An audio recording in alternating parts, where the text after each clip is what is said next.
Hello friends, this is Monica and welcome to Learners World. आज की इस video में मैं आपके साथ डिस्कस करने वाली हूँ प्रॉफिट और लॉस यानी कि लाभ और हानि के कुछ इंपॉर्टेंट क्वेश्चंस। ये वीडियो आपके लिए हेल्पफुल होने वाली है सुपर टेट के एग्ज़ाम के लिए। इसके अलावा अगर आप किसी भी स्टेट के टेट का एग्ज़ाम देने वाले हैं, चाहे वो हरियाणा टेट हो, उत्तराखंड टेट हो, यूपी टेट हो, सभी में वीडियो हेल्पफुल होने वाली है। इसके अलावा बीएड के एग्जाम के लिए भी वीडियो हेल्पफुल होने वाली है और जिसमें भी मैथ के बेसिक क्वेश्चन पूछे जाते हैं उन सभी एग्जाम के लिए वीडियो हेल्पफुल होने वाली है। तो आप वीडियो में लास्ट तक बने रहिएगा। अब विदाउट डिले स्टार्ट करते हैं आज के पहले क्वेश्चन के साथ। पहला क्वेश्चन दे रखा है हमें, एक वस्तु का क्रय मूल्य विक्रय मूल्य का 95% है, तो लाभ या हानि का प्रतिशत क्या होगा। अब देखिए क्वेश्चन को सॉल्व कैसे करते हैं। इसमें लिखा है जो क्रय मूल्य है वो विक्रय मूल्य का 95% है, यानी कि हम लिख सकते हैं क्रय मूल्य बराबर विक्रय मूल्य का मतलब गुणा होता है, जहां पर भी का मार्क होता है तो गुणा लिख देंगे 95% यानी कि 95 और बटे में लिख देंगे 100। अब यहाँ ध्यान रखना है जो पहले वाली वैल्यू हो वो पहले वाली वैल्यू के साथ होगी, मतलब ऊपर वाली वैल्यू पहले वाली वैल्यू के साथ गिनी जाएगी। तो क्रय मूल्य हम 95 मान लेते हैं और विक्रय मूल्य जो हो जाएगा वो नीचे वाली वैल्यू यानी कि 100 हो जाएगी। अब देखिए अगर मान लीजिए कोई वस्तु आपने 95 रुपीज में कोई चीज खरीद ली है और उसे 100 रुपए में यानी कि 100 रुपीज में उसको आपने बेच दिया है, तो आपको लाभ होगा या हानि होगी। ऑब्वियसली आपको प्रॉफिट ही होने वाला है, 5 रुपए का प्रॉफिट हो रहा है इसे बेचने पर। तो हमें जो लाभ हुआ, हमें ये तो पता चल गया लाभ हुआ, लेकिन इसमें पूछा है कितने प्रतिशत का लाभ हुआ। अब हम ये निकाल लेते हैं। लाभ हुआ है तो यानी कि ये दोनों ऑप्शन तो हो जाएंगे हमारे कैंसिल, बचे 2 ऑप्शन। इसमें देखते हैं कितने परसेंट का प्रॉफिट हुआ है। तो हमें जो प्रॉफिट हुआ है वो 5 रुपए का प्रॉफिट हुआ है। अब कितने रुपए पर हुआ है ये ध्यान रखिएगा। अब हमें 95 लिखना है कि 100। देखिए हम अगर कोई भी चीज खरीदते हैं तो हमें जो प्रॉफिट होता है ना उस खरीदे हुए रुपए पर होता है। जैसे कि हमने 95 रुपीज में ये खरीदी थी तो हमें जो प्रॉफिट होगा ये 95 रुपीज में होगा, ना कि हमें बेचने वाली उस पर। तो हम जो कंपेयर करेंगे वो 95 से करेंगे, तो अपॉन में 95, और क्योंकि हमें निकालना है प्रतिशत इसलिए इंटू 100।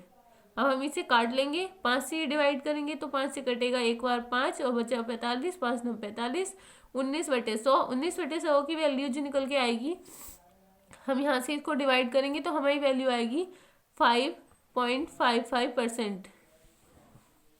इसकी वैल्यू निकल के आएगी आप जब इसे डिवाइड करेंगे, यानी कि ऑप्शन नंबर जो फर्स्ट है वो हमारे क्वेश्चन का जो करेक्ट आंसर हो जाएगा। ऑप्शन नंबर फर्स्ट हमारा करेक्ट आंसर हो जाएगा।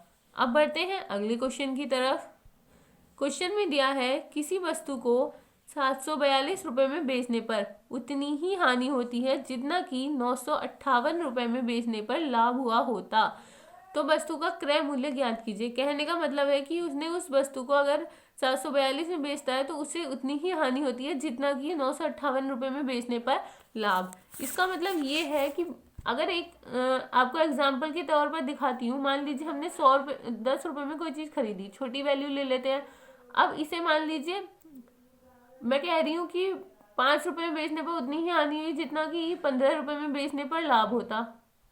ठीक है, तो ये देखिए 10 से यहाँ पर 15 हो जाएगा। तो ये देखिए 10 रुपए की चीज है, यहाँ पर जो हमें इसको 5 रुपए में बेचने पर 5 की हानि होती, और अगर हम इसे 15 में बेचते तो 5 का ही लाभ होता। इसका मतलब हमें अगर ये दो वैल्यू यहाँ पर दे रखी है, हमें बीच वाली वैल्यू निकालनी है, और बीच वाली वैल्यू होती है हमारा एवरेज यानी कि औसत। मैंने औसत वाले चैप्टर में आपको पढ़ाया था कि औसत हमेशा बीच की संख्या होती है। इसका मतलब ये है कि हमें इन दोनों के बीच की संख्या पता करनी थी। और औसत कैसे निकालते हैं, दोनों संख्याओं को जोड़कर 2 से डिवाइड कर देते, पदों का योग बटे पदों की संख्या 15 और 5 हो जाता 20, बटे में करते 2 से डिवाइड तो आ जाता हमारा 10। सेम मेथड हमें यहाँ पर भी अप्लाई करना है। अब देखते हैं इसे करते कैसे हैं। पहले मैं इसे रफ कर देती हूँ। तो देखिए इन्होंने कहा है 742 में बेचने पर उतनी ही हानि हुई जितना कि 958 में बेचने पर लाभ होता।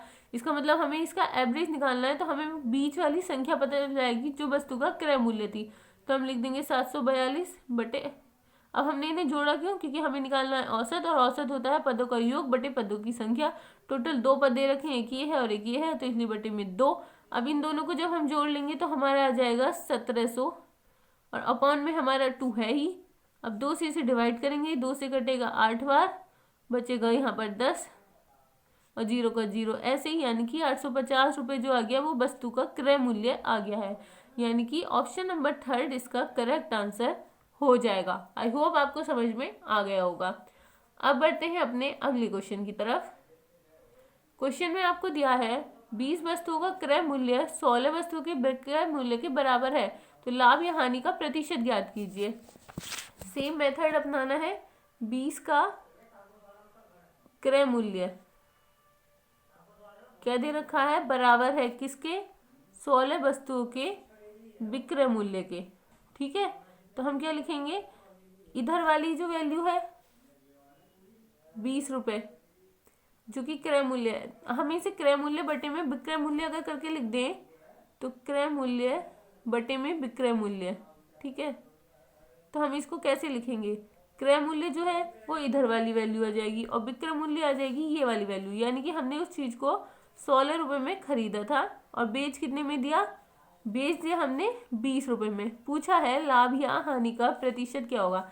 अब देखिए, आपने कोई चीज़ 16 रुपये में खरीदी थी और किसी इंसान को आपने वही चीज़ दे दी 20 रुपये में, तो ऑब्वियसली आपको 4 रुपये का प्रॉफिट हो गया। तो 4 बटे में प्रॉफिट कितने पर हुआ, 20 पर हुआ कि ये 16 पर हुआ। अब देखिए, प्रॉफिट हमेशा क्रय मूल्य यानी कि उस प्राइस पर होता है जिस पर आपने कोई चीज़ खरीदी थी। तो अपॉन में 16 और प्रतिशत निकालना है, इसलिए गुणा में 100 कर देंगे। 4 से कटेगा 16 4 बार और 4 से 100 काटना है तो ये कट जाएगा आपका 25 बार। यानी कि हमें 25% का हुआ है क्या, प्रॉफिट। तो ऑप्शन नंबर फर्स्ट इसका करेक्ट आंसर हो जाएगा 25% का लाभ। आई होप समझ में आ गया होगा। बढ़ते हैं अगले क्वेश्चन की तरफ। क्वेश्चन में दिया है एक दुकानदार 10 रुपये में 11 पेन खरीदता है और 11 रुपये में 10 पेन को बेच देता है, तो उसका लाभ या हानि का प्रतिशत आपको बताना है।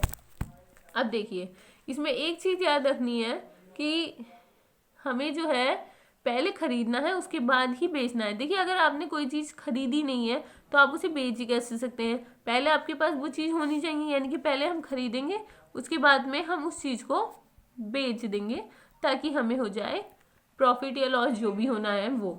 ठीक है, तो पहले हम खरीदे वाला प्राइस लिखेंगे। इन्होंने क्या लिखा है खरीदने में कि 10 रुपये में 11 पेन खरीद लेता है। 10 रुपये में खरीदे कितने, 11 पेन। ठीक है, उसके बाद हम बात करते हैं अब बेचने की। खरीद तो लिया वस्तु को, अब हम बात करते हैं बेचने की। बेचता कितना है, 11 रुपये में वो बेचता है और कितने पेन बेच देता है, 11 रुपये में 10 पेन बेचने की उसने बात की है। अब इसमें एक और चीज़ याद रखनी है, जैसे पहले खरीदना है उसी तरह से पहले प्राइस लिखने हैं, यानी कि रुपए पहले लिखने हैं। तो हम क्या करेंगे, अब ये हमारे पास वैल्यू आ गई, अब इनकी क्रॉस मल्टीप्लाई करेंगे, ऐसे इधर की इधर मल्टीप्लाई करेंगे और इस डिजिट की इससे।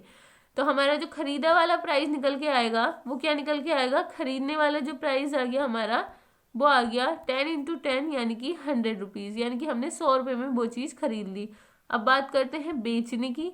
तो बेचने का जो हमारा प्राइस निकल के आया वो 11 × 11 यानी कि आ गया 121 रुपये 11 का स्क्वायर जो होता है। अब देखिए आगे कैसे करते हैं हम, ये हमारे दो प्राइस निकल के आ गए।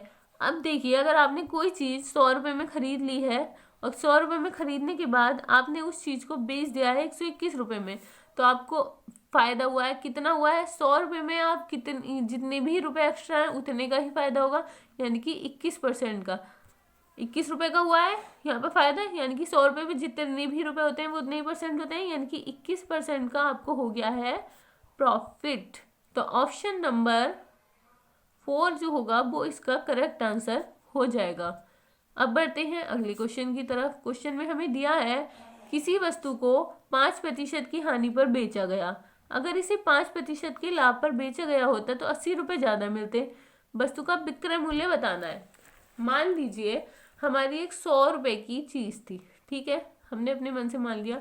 अब इसने क्या कहा कि 5% की हानि पर बेचा गया, हम इसे 5% की हानि पर बेचेंगे तो हम कितने में बेच देंगे, अगर 100 रुपये की चीज़ को हम 95 रुपये में बेच देंगे तो 5% यानी कि 5 रुपये की हानि हो जाएगी। 100 रुपये हमने इसलिए माना है कि 100 रुपये में जितना भी हानि लाभ होता है वो उतने ही रुपये होता है। मान लीजिए 5% का है तो 5 रुपये ही होगा। ठीक है, आगे क्या गया है, अगर इसे 5% के लाभ पर बेचा गया होता है तो 80 रुपये ज़्यादा मिलते हैं। अब हम अपनी वही 100 रुपये वाली चीज़ को 5% के प्रॉफिट पर बेच देते हैं। कितने हो जाएगा, 100 का 5 यानी कि 5% ही होगा, क्योंकि इस बार हम लाभ पर बेच रहे हैं तो 100 में 5 रुपये और जोड़ देंगे, निकल के आ जाएगा 105 रुपये। अब इन्होंने कहा है कि 80 रुपये ज़्यादा मिलते। पहले हम उस चीज़ को दे रहे थे 95 रुपये में, अब जो हमने दिया है वो 105 रुपये में दिया है। तो आप बताइए आपको कितने रुपए एक्स्ट्रा मिले। इन दोनों का डिफरेंस निकल के जो आएगा अंतर, वही हमारे एक्स्ट्रा रुपए हो गए, यानी कि 105 और 95 में डिफरेंस आ गया 10 रुपये का। तो हमारे हिसाब से हमें 10 रुपये ज़्यादा मिले हैं, जबकि क्वेश्चन में दे रखा है कि उसे 80 रुपये ज़्यादा मिले हैं। तो हमारे 10 रुपये की वैल्यू बराबर है 80 रुपये की। अब पूछा है वस्तु का क्रय मूल्य, हमने क्रय मूल्य क्या माना था, 100 रुपये, तो इसका मतलब हमें 100 रुपये की वैल्यू निकालनी है। अब हम अगर एक जीरो और बढ़ा दें तो यहाँ 100 हो जाएगा। अब यहाँ पर एक जीरो बढ़ाया तो यहाँ पर भी एक जीरो बढ़ाना पड़ेगा, तो यानी कि 100 रुपये की वैल्यू हमारी कितनी निकल के आ गई, ये आ गई 800 रुपये, और यही आ गया वस्तु का क्रय मूल्य। ऑप्शन नंबर 2 इसका करेक्ट आंसर हो जाएगा।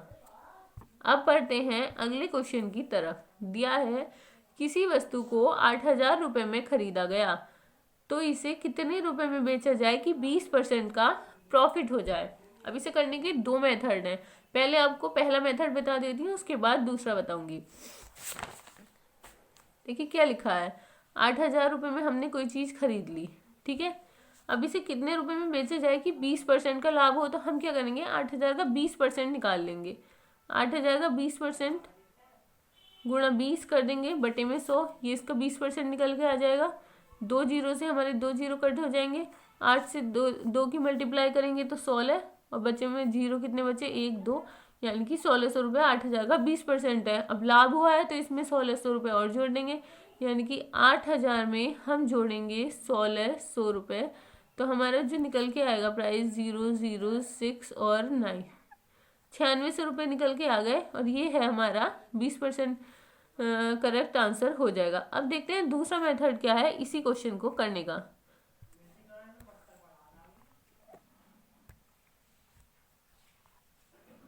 दूसरे मेथड से कैसे कर सकते हैं, हमें ये कहा था कि हमने 8000 रुपये में कोई चीज़ खरीदी थी।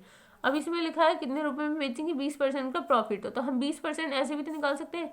पीछे से अगर हम एक संख्या के बाद दशमलव लगा देते हैं तो ये इसका निकल के आ जाता है 10%, यानी कि 8000 का 10% है 800 रुपये। अब इसका 20% निकालना है, यानी कि 10 का डबल 20, यानी कि इसका भी 800 का भी डबल कर देंगे, तो हमारा सिंपली निकल के आ गया 1600 रुपये। तो हमारा 1600 जल्दी निकल आएगा, इस मेथड से हमारा टाइम सेव हो जाएगा कुल मिला के। अब हमें कहना है 20% का लाभ पूछा है, तो सिंपली हम 8000 में वही पहले वाला मेथड 1600 को देंगे जोड़, आंसर आ जाएगा 9600 रुपये। अब बढ़ते हैं अगले क्वेश्चन की तरफ। दिया है किसी वस्तु को 1600 रुपये में खरीदा गया, तो इसे कितने रुपए में बेचा जाए कि 30% की हानि हो। देखिए थोड़े स्पेशल इंसान है, ये जानबूझ के अपना नुकसान करवाने की सोच रहे हैं, शायद लाखों में एक इंसान ही ऐसा होता होगा। ठीक है, हमें तो क्वेश्चन करना है किसी वस्तु को 1600 रुपये में खरीदा गया, तो 1600 रुपये में हमने ये वस्तु खरीद ली। अब ये कह रहा है कि कितने में बेचा जाएगी 30% की हानि हो। 2 मेथड है इसे भी करने के। पहले हम देखते हैं 1600 का 30% क्या होगा, और उसको इसमें से घटा देंगे, निकल के आ जाएगा प्राइस। एक संख्या के बाद दशमलव लगाएंगे, 10% आ गया 160 रुपये। अब 160 का क्योंकि हमें निकालना है 30%, तो 10 का 3 गुना होता है 30, तो 3 से हम कर देंगे गुणा, 0 का 0, और 6 से 3 जाएगा 18, एक बचा 480 रुपये निकल के आ गया। तो हम अगर 1600 में से 480 रुपये घटा दें तो हमें पता चल जाएगा इसका प्राइस 0, और यहाँ पर ये 10 में से 8 गया 2, 5 बचा था यहाँ पर एक और एक 1120 रुपये इसका करेक्ट आंसर हो जाएगा। यहाँ पर एक जीरो बाई मिस्टेक एक्स्ट्रा हो गया, ऑप्शन नंबर फर्स्ट इसका करेक्ट आंसर होगा 1120 रुपये। अब देखते हैं दूसरा तरीका क्या है इसी क्वेश्चन को करने का। हम क्या करेंगे, हम 100 रुपये में मानेंगे, 100 रुपये था। अब इन्होंने कहा है 30% की हानि होनी चाहिए। 100 रुपये पे 30% की हानि यानी कि 30 रुपये की हानि। अब हानि हुई है तो 30 रुपये कम करने पड़ेंगे, 100 में से 30 घटाएंगे 70 रुपये। अब इन्होंने क्या पूछा है, इन्होंने पूछा है कि कितने रुपए में बेचा जाए 30% की हानि हो, यानी कि हानि वाला प्राइस बोल रहे हैं, हानि वाला प्राइस 70 रुपये है। तो अपनी बात हमेशा ऊपर रखनी है, ये बात ध्यान रखना है, हमेशा अपनी बात ऊपर ही तो रखी जाती है, दूसरे की बात तो बाद में लिखी जाएगी। वही इसमें अप्लाई करना है मेथड। अपनी बात ऊपर यानी कि 70 इसके साथ में लिखा जाएगा और बटे में क्या लिखा जाएगा, पहले वाली वैल्यू यानी कि 100। ये हो जाएगा, 2 जीरो से 2 जीरो कर देंगे कट, 16 सत्ते 112 और जीरो का जीरो यानी कि 1120 रुपये आपका आंसर निकल करके आ जाएगा। अब बढ़ते हैं अपने अगले क्वेश्चन की तरफ। क्वेश्चन में दिया हुआ है किसी वस्तु को 6500 रुपये में बेचने पर 30% का लाभ हुआ है, तो वस्तु का क्रय मूल्य ज्ञात कीजिए। देखिए, मान लीजिए वो वस्तु 100 रुपये की थी, अब आपको चाहिए 30% का लाभ, यानी कि 100 का 30% 30 रुपये होगा, लाभ है तो 30 रुपये और जोड़ देंगे यानी कि 130 रुपये। अभी हमारे हिसाब से तो 30% का लाभ तब होगा जब हम 100 रुपये की चीज़ को 130 रुपये में बेच देंगे, जबकि क्वेश्चन में दे रखा है कि 6500 में बेचने पर उन्हें 30% का लाभ हुआ है, यानी कि हमारे जो 130 की वैल्यू हुआ है वो इनके किसके बराबर है, 6500 के बराबर है। ठीक है, तो हमें क्या निकालना है, हमें निकालना है वस्तु का क्रय मूल्य।